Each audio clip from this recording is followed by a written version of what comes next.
Tidak ada masalah yang tidak ada solusinya. Jangan putus asa.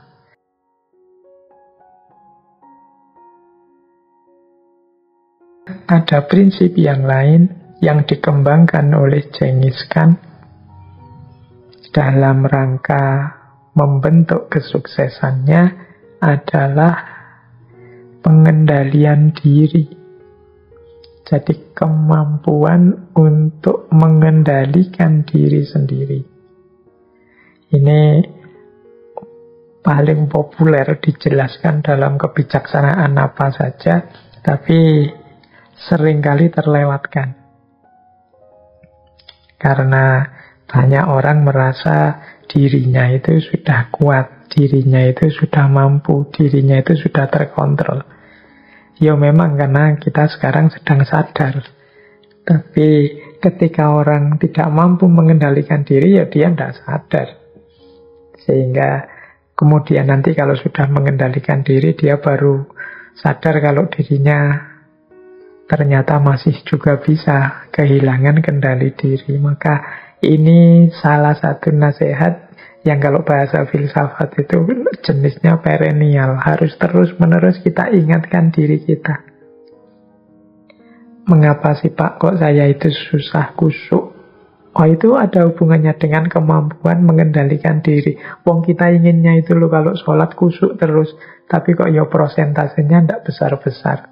Kadang hanya 10% khusyuknya, kadang hanya 20%. Itu kan berarti yang kita inginkan tidak bisa kita arahkan secara konsisten terhadap anggota tubuh kita seluruhnya yang lain.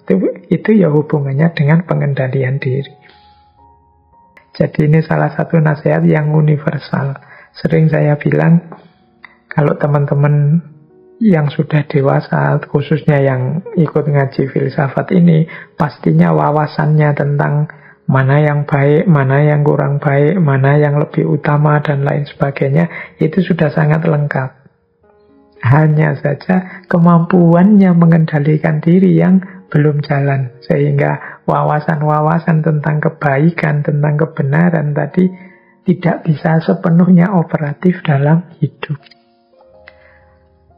Padahal di antara rahasia keberhasilan sebagaimana yang dilakukan oleh Genghis Khan adalah mengendalikan diri. Misalnya, satu ketika beliau bilang begini, satu tindakan yang dilandasi oleh kemarahan adalah tindakan yang ditakdirkan akan hancur dan gagal. Jadi kalimatnya Genghis Khan yang pertama ini ya jelas menunjukkan bahwa orang yang tidak mampu mengendalikan diri, termasuk orang yang dikuasai oleh amarah, itu melakukan apa saja takdirnya sudah jelas, pasti hancur dan gagal. Ya, kalau ini tidak sulit dipahami ya, karena orang yang sedang marah, orang yang lepas kendali, itu orang yang tidak bisa berpikir jernih. Orang yang tidak bisa berpikir jernih itu, dia tidak bisa lagi mengkontrol anggota tubuhnya, pikirannya, kata-katanya, mungkin anggota tubuh yang lain, sehingga keluar tindakan-tindakan atau mungkin kata-kata kalimat yang destruktif. Tidak hanya merusak yang lain, tapi merusak dirinya sendiri. Maka setiap tindakan yang hanya dilandasi oleh kemarahan, siap-siaplah pasti hancur dan gagal.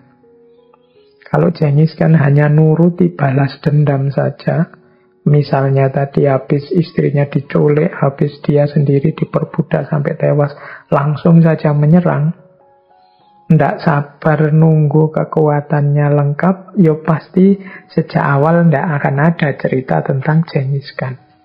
Justru lahir tokoh seluar biasa itu karena kemampuannya untuk berpikir jernih, mengendalikan dirinya, tidak kesusu, melakukan strategi-strategi biar serangan yang dilakukan tepat, biar pengepungan yang dilakukan efektif, dan lain sebagainya. Nah, itu bagian dari kemampuan mengendalikan diri. Maka ada satu kalimat dari Genghis Khan seperti ini. Kalau engkau takut, jangan dilakukan. Kalau engkau lakukan, ya jangan takut. Ini persis seperti pepatah dalam bahasa Jawa. Yen wedi ojo wani-wani, yen wani ojo wedi-wedi. Kalau sudah nawa itu mau dijalankan, ya jalankan dengan mantap. Tidak usah takut-takut. Kalau masih takut, ya sudah, tidak usah jalan. Kok jalan sambil ketakutan? Ya pasti tidak maksimal. Melakukan sesuatu dengan hati yang tidak mantap, ya itu sama saja. Bunuh diri, menghancurkan dirinya sendiri. Maka kalau engkau takut, ya jangan dilakukan. Kalau engkau lakukan, ya jangan takut. Kalau melakukan sesuatu sambil takut, ya setengah-setengah, ragu-ragu. Ini penting. Ya, kalau mau, ya lakukan saja, buang semua ketakutan. Kalau memang masih takut, masih banyak pertimbangan macam-macam, ya sudah, jangan dilakukan. Nanti menyesal. Ada lagi kalimat yang mungkin perlu kita renungi dari Genghis Khan. Kata beliau, ia yang tidak dapat berhenti minum bisa mabuk 3 kali 1 bulan. Kalau ia melakukan lebih dari itu, ia salah. Mabuk 2 kali 1 bulan lebih baik. Kalau mampu sekali sebulan, wah, dia layak dipuji. Kalau mampu tidak minum sepenuhnya gimana? Ayo, apa yang lebih baik dari ini? Namun di mana orang seperti ini dapat ditemui? Namun jika ditemui, ia layak atas segala kehormatan. Ini selain mengajarkan pengendalian diri, sebenarnya mengajarkan latihan yang bertahap dalam hal pengendalian diri. Ya, pelan-pelan kita taklukkan diri kita. Sama seperti orang yang terbiasa minum. Orang yang biasa mabuk itu bisa mabuk sebulan 3 kali. Kata Genghis Khan, ya sudah, kalau memang kuatnya mabuk sebulan 3 kali, berarti 3 kali ini sudah cukup. Ya mabuklah 3 kali 1 bulan. Jangan lebih ya, karena ini barang jelek. Kalau barang jelek kuat sedikit kok kita ngambil yang banyak, itu tercela. Tapi paling tidak ya batas minimalnya lah. Nah, kalau lebih dari itu dia salah. Tapi syukur-syukur bisa mengurangi. Sebenarnya saya standar minimalnya 3 kali, tapi 2 kali bisalah agak berjuang. Nah, ini kata Genghis Khan layak dipuji. Bagaimana kalau tidak minum sama sekali saja, tak berjuang sekuat-kuatnya? Ya alhamdulillah, kalau mau seperti ini, dia layak atas segala kehormatan.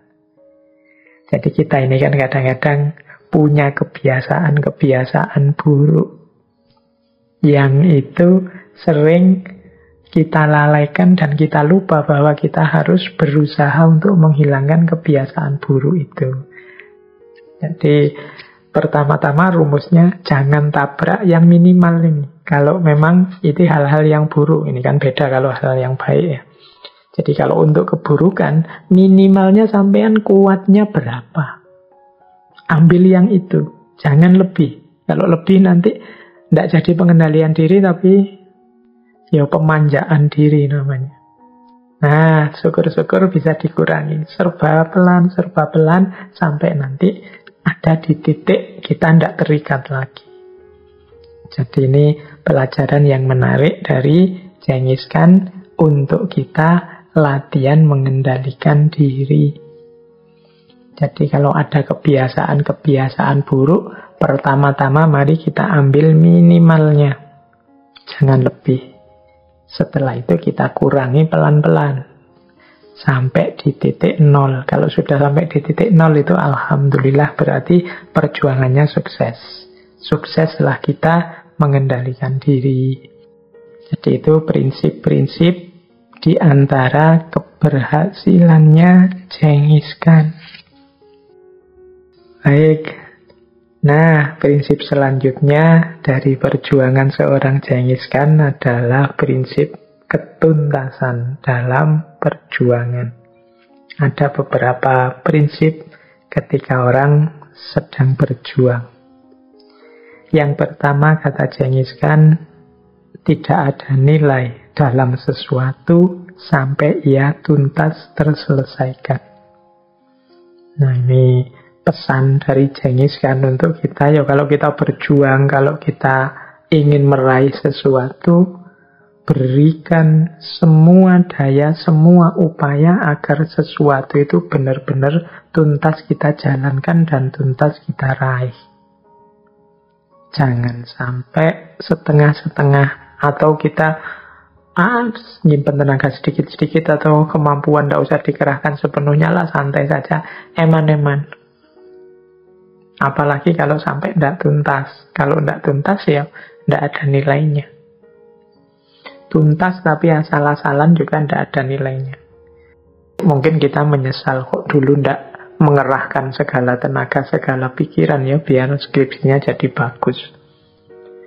Jadi mari kalau kita sedang berjuang menempuh sesuatu ya at all cost semuanya kita kerahkan biar mendapatkan hasil yang terbaik. Karena kalau tidak selesai atau tidak tuntas, tidak sepenuhnya, mungkin kita sendiri nantinya akan menyesal. Selanjutnya, sehubungan dengan perjuangan juga, Genghis Khan menasehati kita akan mudah bagi seseorang untuk melupakan visi dan tujuannya saat memiliki pakaian indah, kuda yang cepat, dan wanita yang cantik. Ini pesan dari Genghis Khan. Kita tadi kan hidup ini harus punya visi, punya tujuan. Kita narget visi, narget tujuan.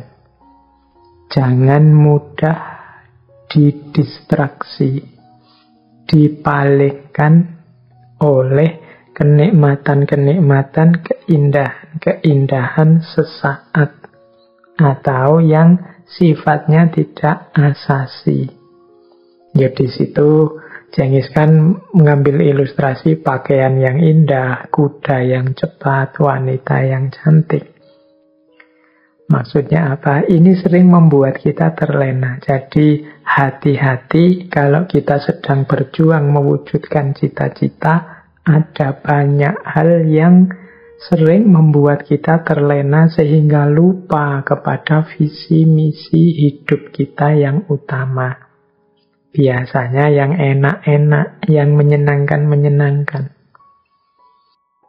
Terus hidup kita berarti serius terus, Pak. Hidup kita berarti sepaneng terus, Pak. Tidak begitu.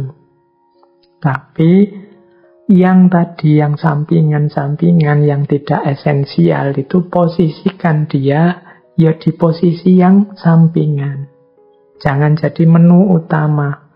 Boleh main Instagraman, boleh main TikTok, boleh pegang HP, boleh main game. Tidak ada yang melarang. Tapi pastikan semua itu tidak melambatkan langkah kita mewujudkan cita-cita tujuan, tidak menghalangi cita-cita kita mewujudkan tujuan tadi, bahkan tidak membuat kita terpaling dari tujuan tadi. Jadi tempatnya tetap harus di pinggir, tidak boleh jadi menu utama. Karena orang itu mudah terlena, mudah tergoda. Nah ini pesan dari Genghis Khan dalam aspek perjuangan. Nah, ada lagi beberapa kebijaksanaan dari Genghis Khan. Ini saya ambil beberapa ya, ini waktunya tinggal 30-an menit. Sebelum nanti saya tutup dengan satu cerita yang mungkin penting untuk kita yang sehubungan dengan Genghis Khan. Jadi ada wisdom dari Genghis Khan, kata dia, menaklukkan dunia di atas punggung kuda itu mudah. Turun dari kuda dan mengaturnya itu yang sulit.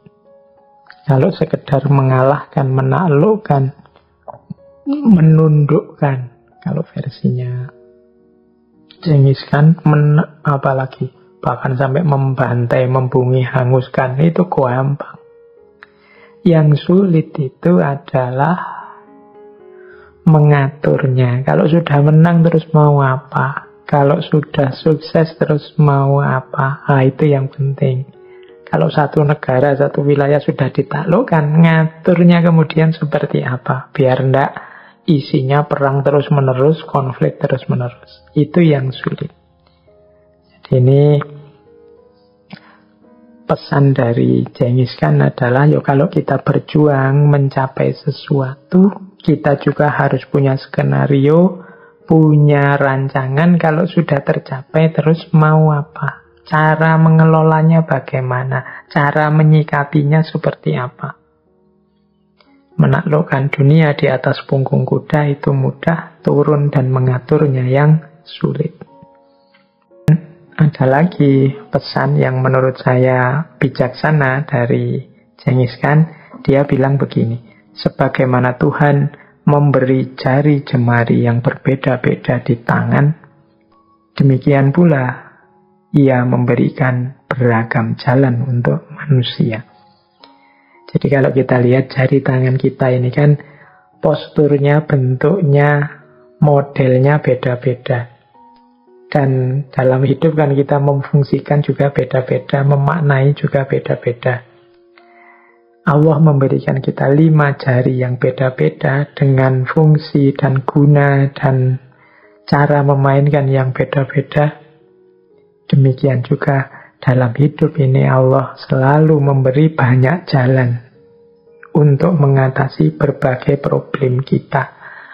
Asal kita tidak malas, asal cara berpikir kita jernih, asal kita tidak dibalut oleh ambisi-ambisi yang tidak jelas, insya Allah masalah itu akan bisa selesai segera. Pasti ada jalan keluarnya. Allah tidak pernah memberi masalah di luar kemampuan dan kapasitas manusia. Jadi ini pesan dari Genghis Khan untuk kita tidak menyerah. Tidak ada masalah yang tidak ada solusinya. Jangan putus asa. Perilaku-perilaku putus asa itu mengindikasikan kalau dalam agama kita disebut orang yang kufur. Jadi orang yang seperti tidak percaya Tuhan saja. Mungkin karena saking capeknya kita pandemi 2 tahun lebih, ada diksi-diksi yang menunjukkan keputusasaan. Semoga teman-teman yang mengikuti ngaji filsafat ini menyadari tidak terjebak pada kalimat-kalimat putus asa tadi. Tidak. Setiap masalah pasti ada solusinya. Ya mungkin sulit, berarti kita perlu lebih serius lagi, lebih butuh perjuangan lagi, dan mungkin juga butuh pengorbanan-pengorbanan. Ya memang sedang sulit, tidak mungkin enak saja, lancar saja situasinya. Pasti butuh sedikit-sedikit pengorbanan. Yang penting, mari jangan putus asa. Karena pasti ada solusinya, pasti akan berakhir. Tidak ada masalah yang tidak ada akhirnya. Tidak ada solusinya. Ini kebijakan termasuk yang disampaikan oleh Genghis Khan. Ada lagi satu kalimat yang saya suka dari Genghis Khan. Mungkin tidak ada hubungannya dengan pertempuran yang berdarah-darah atau perjuangan. Tapi menarik, ini hubungannya dengan ibu. Sebenarnya quote-quote kalimat-kalimat dari Genghis Khan ini menunjukkan bahwa sesadis itu, sekejam itu mungkin, yang tiap hari hidupnya berlumuran darah, ternyata juga masih tidak hilang nurani kemanusiaannya. Bahkan termasuk tokoh yang sangat mencintai ibunya dan kalau mengikuti narasi di depan tadi, memuliakan perempuan meskipun selirnya banyak. Ada kalimat menarik dari Genghis Khan tentang ibu seperti ini. Kalau engkau menyakiti ibu yang memberimu kehidupan dengan sepenuh hatinya, engkau akan membuat cintanya kepadamu membeku. Bahkan kalau engkau meminta maaf kepadanya kemudian, kerusakannya sudah terlanjur. Jadi ini pesan dari seorang Genghis Khan. Mungkin rasanya agak aneh ya, pesan kasih ibu dari seorang yang dahsyat. Isi hidupnya dari perang ke perang seperti Genghis Khan. Beliau pesan jangan sekali-kali kita menyakiti hatinya ibu. Sakit hatinya seorang ibu berarti berhentinya rahmat, berhentinya aliran kasih ke dalam hidup kita. Kalau sudah seperti ini, meskipun kita minta maaf kepada ibu dan pasti dimaafkan, tapi kerusakan yang kita buat sudah terlanjur. Ya wis kadung rusak. Maka jangan sekali-sekali dicoba atau jangan sekali-sekali kita tidak waspada sampai menyakiti hati ibu. Meskipun ibu pasti memaafkan kita atau dia tahan rasa sakit itu, tapi jangan lupa bahwa ketika peristiwa menyakiti hati ini terjadi, itu adalah peristiwa terhentinya aliran kasih sayang, aliran rahmat dari Tuhan kepada diri kita. Kalau sudah begitu, ya sudah terlanjur rusak kalau bahasanya Genghis Khan. Seperti pot yang sudah terlanjur pecah. Ya meskipun dimaklumi tapi sulit sudah kembali seperti semula. Maka jangan dijajal, jangan dilalaikan rumus ini. Satu cerita yang mungkin berguna untuk kita menambah kewaspadaan kita belajar dari kisah ini. Jadi ini kisah provokasinya Genghis Khan kepada umat Islam saat itu. Ini mungkin sebagai wanti-wanti buat kita semua untuk tidak mengalami nasib yang sama. Jadi pada sekitar tahun 1220 Masehi, Genghis Khan ini memulai ekspedisinya ke arah barat, termasuk yang kemudian berkonflik dengan Genghis Khan, ya wilayah-wilayah yang masuk pada dinasti Khwarizm yang dipimpin oleh Shah Muhammad. Nah, daerah-daerah yang paling awal nanti diserang adalah wilayah Bukhara dan Samarkand. Jadi ada cerita begini. Pada mulanya Genghis Khan ini sulit untuk menembus pertahanan umat Islam yang ada di kota Bukhara. Jadi, wah ini sulit ini. Ternyata pasukannya solid. Umat Islamnya solid di sana. Saya bilang tadi, Genghis Khan ini orang yang pinter dan mau belajar. Akhirnya, Genghis Khan mengambil strategi provokasi kepada umat Islam yang ada di sana. Jadi Genghis Khan terus nulis surat kepada umat Islam saat itu, barang siapa yang menyerahkan senjata dan berpihak kepada tentara Mongol akan selamat. Tetapi barang siapa yang enggan, akan kami buat menyesal dia. Nah ini kalimat ini, surat ini kemudian disebarkan kemana-mana. Ini saya membayangkan mirip seperti 10 November ketika tentara sekutu menebarkan ancaman ke Surabaya. Tapi ini Genghis Khan menyebarkan pada umat Islam di Bukhara. Siapa yang menyerahkan senjata selamat, tapi siapa yang tidak mau menyerah, tidak mau berpihak pada kita, ya siap-siap saja akan menyesal.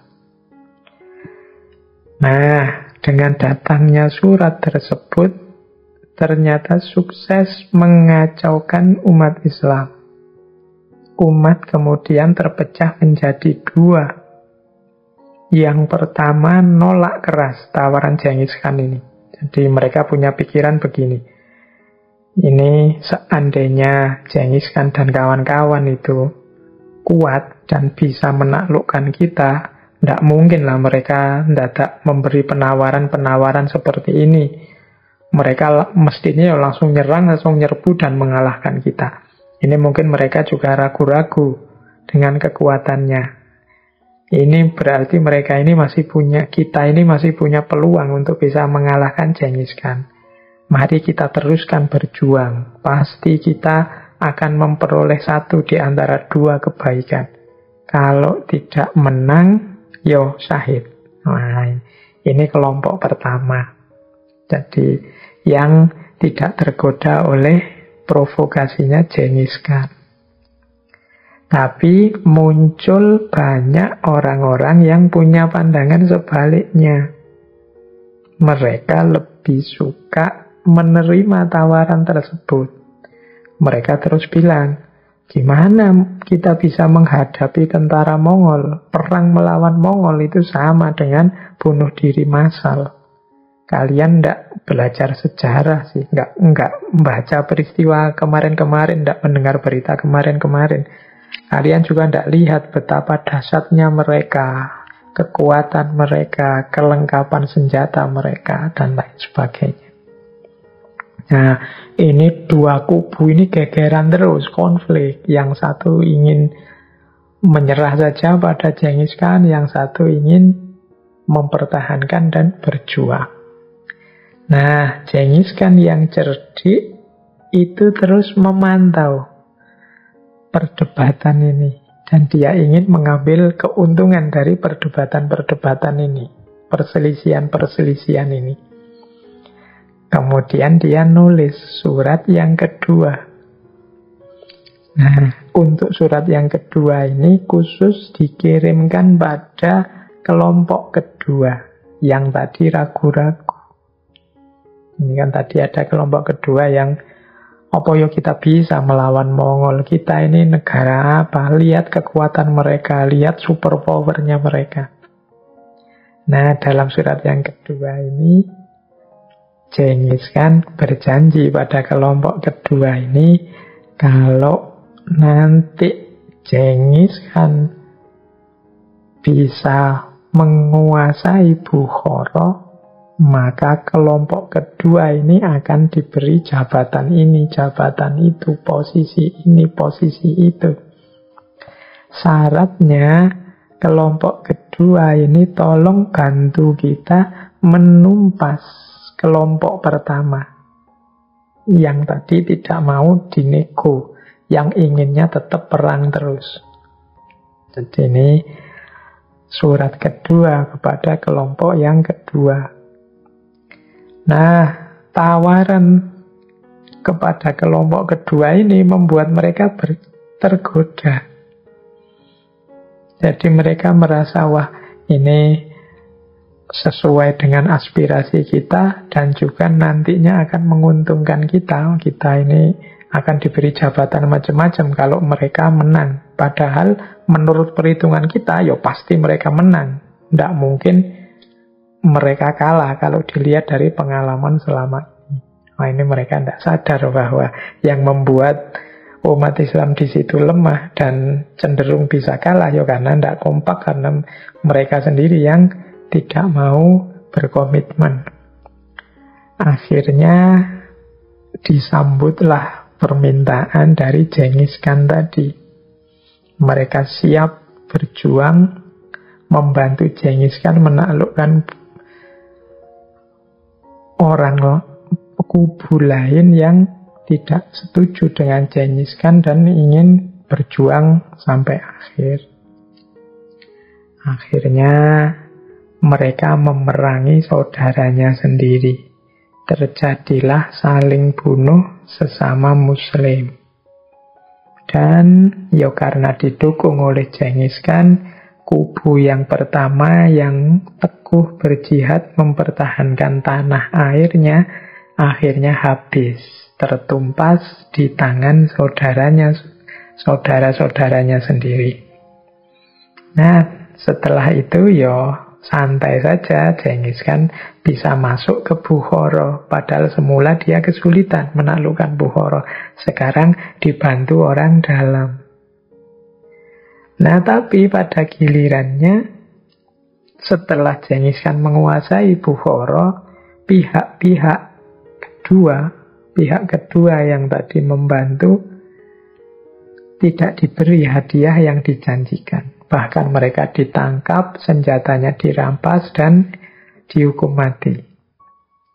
Nah, ini nanti terkenal sebelum eksekusi hukuman mati itu, Genghis Khan datang memberi sambutan menjelang eksekusinya kepada orang-orang yang tadi mengkhianati saudara-saudaranya. Dia bilang begini, mereka ini adalah orang-orang yang sanggup memerangi saudara-saudaranya sendiri demi kita.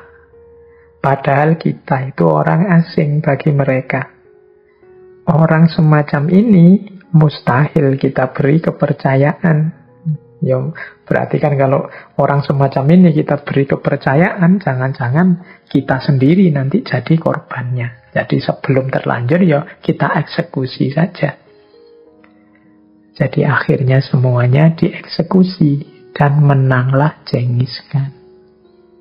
Jadi ini sebenarnya ini satu peristiwa yang saya angkat karena memang banyak sekali peristiwa semacam ini terjadi. Jadi hancurnya satu negara, satu kerajaan, satu bangsa diawali dari ketidakkompakan perselisihan internal yang berlarut-larut. Sehingga dimanfaatkan oleh pihak luar mengadu domba, akhirnya hancur semuanya. Yang untung pihak ketiga, pihak luar tadi. Ini pelajaran mungkin ya bagi kita untuk tidak tertipu, tidak terjebak. Beda-beda pendapat, beda pandangan seperti saya bilang tadi itu wajar, itu niscaya. Tapi tetap jangan melupakan visi besar bersama, tujuan bersama kita hidup berbangsa dan bernegara. Jadi konflik-konflik kecil itu wajar saja. Ya kayak kita di rumah itu loh, dengan saudara kita sendiri, bahkan saudara kandung itu zaman kita kecil kan juga sering mengalami konflik-konflik, sering mengalami masalah-masalah. Tapi kan tidak kemudian kita lanjutkan secara fatal, misalnya dengan membakar rumah atau dengan membunuh, kan tidak begitu. Kita bisa memaklumi, kita bisa menerima perbedaan-perbedaan itu. Sering orang mengilustrasikan bahwa kayak anak kecil itu loh, yo kekeran, bahkan sama saudaranya sendiri. Tapi setelah itu ya makan bareng, tidur bareng. Jadi misalnya marah-marah pakai teriak-teriak, yo hanya saat itu saja. Setelah itu ya rukun. Jadi tidak ada konflik yang sifatnya substansial sampai berlarut-larut, sampai kemudian saling menjatuhkan saudara, apalagi saling, kalau seperti cerita tadi, saling membunuh. Jadi kapanpun ada suara-suara yang isinya habisilah, tumpaslah, apalagi musnahkanlah, yang diarahkan pada saudara-saudara sendiri, itu kita tetap harus waspada. Jangan-jangan ini suara-suara yang tidak bertanggung jawab, yang pada saatnya akan meruntuhkan kita, menjatuhkan kita. Semoga dari cerita tadi kita bisa mengambil manfaat, kita bisa mengambil hikmah, setidaknya untuk selalu menjaga persatuan dan kesatuan kita. Mumpung kita kan ini menjelang 17 Agustus, hari kemerdekaan.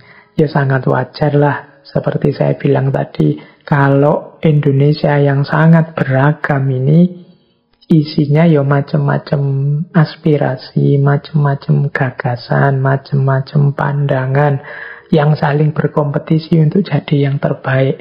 Kita asumsikan saja semuanya memang ingin memberikan yang terbaik untuk bangsa dan negara. Tinggal menata regulasi cara kita mengkomunikasikan ide gagasan sambil tetap seperti tadi ya, untuk yang cita-cita besar, tujuan besar, ikatan besar kita sebagai bangsa dan negara, semoga tetap kita komitmen nih. Jadi Jangan sampai kita tertipu tadi seperti provokasi yang dilakukan oleh Genghis Khan pada umat Islam di Bukhara. Karena setelah itu terjadi pembantaian yang sangat mengerikan dilakukan oleh Genghis Khan. Tidak hanya bagi kelompok yang setia dan menentang Genghis Khan, tapi juga ternyata kelompok yang membantu Genghis Khan juga pada akhirnya dieksekusi.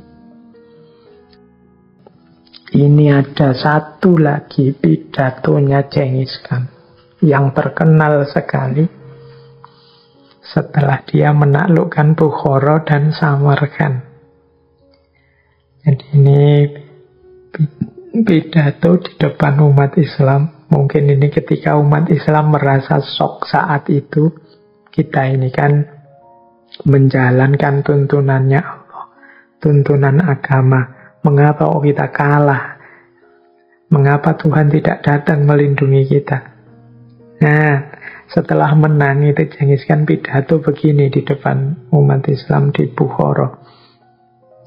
Kata Genghis Khan, aku adalah hukuman Tuhan kepada kalian. Kalau kalian tidak melakukan dosa-dosa besar, Tuhan tidak akan mengirim hukuman seperti aku kepada kalian. Ini mirip ada kata-kata dalam bahasa Jawa yang bunyinya ojo takok dosa. Jadi jangan tanya kelirumu di mana. Kamu itu sudah tahu mana yang benar, mana yang baik, mana yang utama. Tapi kalian lebih suka milih yang jelek, kalian lebih suka milih yang buruk, kalian lebih suka milih berkonflik sesama kalian. Ini hukuman dari Tuhan terhadap dosa-dosa kalian. Ini memang sebenarnya ada kasus sebelum penyerangan itu terjadi. Awalnya sebenarnya Genghis Khan ini ingin menjalin kerjasama, membuka pintu dagang. Bahkan beliau ceritanya ngirim utusan 500 orang dengan berbagai hadiah agar dinasti Khawarizm mau diajak kerjasama dagang. Karena target utamanya bukan dinasti ini, tapi dinasti Jin. Tapi kok niatnya Genghis Khan ini disalahpahami. Utusan-utusan itu kemudian dibunuh, dibantai. Ini yang menimbulkan murkanya Genghis Khan. Akhirnya dinasti Khawarizm juga diserang, dihancurkan, yang dimulai dari Bukhara dan Samarkand. Makanya begitu menang, Genghis Khan ini naik panggung dan menceramai orang-orang di situ bahwa ini loh hukumannya Tuhan pada kalian. Ini karena dosa-dosa kalian sendiri, maka Tuhan mengirimkan hukuman seperti aku kepada kalian. Jadi konteks kalimatnya seperti itu. Meskipun pidato ini juga bisa kita arahkan kepada diri kita sendiri sebagai bangsa, sebagai negara. Jangan sampai perilaku-perilaku buruk kita, kesalahan-kesalahan kita yang kita lakukan pada akhirnya mengundang murkanya Tuhan dan kemudian memunculkan musibah-musibah, memunculkan bencana-bencana sebagai efek dari perbuatan kita sendiri. Kalau Al-Quran kan sudah jelas menyatakan Zuharul fasadu fil barri wal bahr bima kasabat aydin nas. Jadi kerusakan itu muncul baik di laut maupun di bumi maupun di laut karena perilakunya manusia. Jadi kita manen hasil perilaku kita sendiri. Jadi pidatonya Genghis Khan ini bisa kita pahami bahwa kita harus introspeksi. Siapa tahu kesulitan-kesulitan yang kita hadapi hari-hari ini, entah dalam bentuk apapun, termasuk pandemi kita ini, lahir karena kesalahan-kesalahan kita sendiri. Mungkin salah perilaku, mungkin salah kata, mungkin salah persepsi, sehingga muncul banyak sekali masalah-masalah. Jadi kalau dalam bahasanya Genghis Khan, ya karena engkau sudah melakukan kesalahan, Tuhan mendatangkan hukuman. Dan akulah hukuman Tuhan kepada kalian. Ini mungkin kalau ada virus corona itu bisa diwawancarai, jangan-jangan dia bilangnya juga begitu. Aku adalah hukuman Tuhan pada kalian. Salah sendiri, perilaku hidupmu tidak tertata, kacau, dan lain sebagainya, sehingga membuat aku ini lahir. Ini mirip seperti surat Al-Zalzalah itu kan. Idza zulzilatil ardu zilzalaha wa akhrajatil ardu athqalaha wa qala al-insanu ma laha yauma idzin tuhadditsu akhbaraha. Jadi bumi cerita, mengapa sih kok ada guncangan dahsyat yang membuat manusia pontang-panting.